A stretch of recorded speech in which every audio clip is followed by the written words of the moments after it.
Natatanaw ko na, napakalaking Golden Trevally mga lods o tinatawag ng badlon dito sa isla namin. Grabe, kumakaripas, ang bilis ng lumangoy.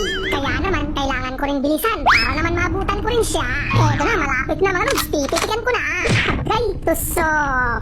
Yun lang, sobrang lakas mo pala. Mukhang hindi ito kakayanin ng isang bakal mga lods, kaya naman kailangan ng second shot.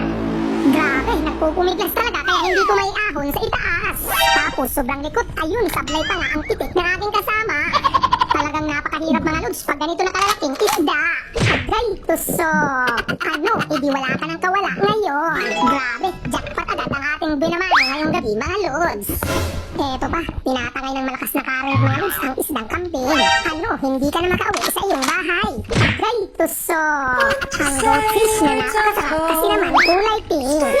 Kaya naman ang hiwagang swat out mula dito sa kailaliman ng mundo ay para sa'yo.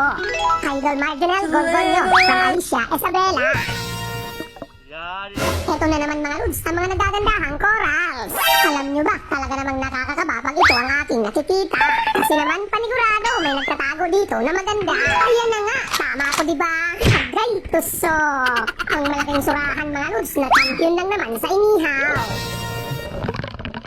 Eto pa, may nag-aabang na naman sa atin mga lods, ang pusit na mabait. Ang kagandahan pa, hindi tayo magninintis dito. Agay, tusok.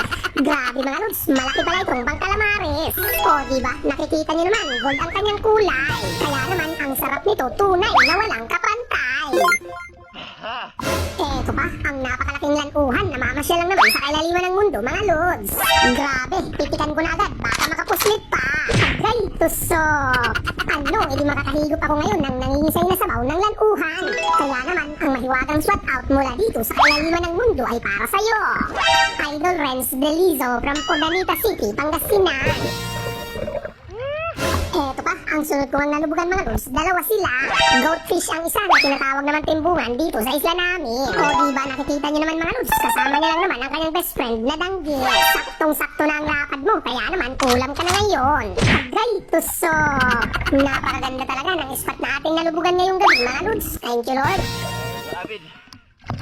Eto pa, ang napakalaking bato mga lods sa ating harapan.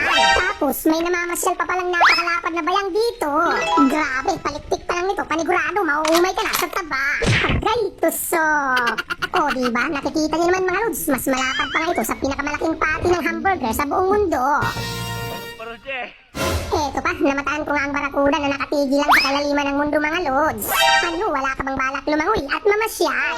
Dahil nasisigurado ko sa'yo, hindi ka nasisikatan ng araw. Agay, tusok. Ang pinakamatapang at masarap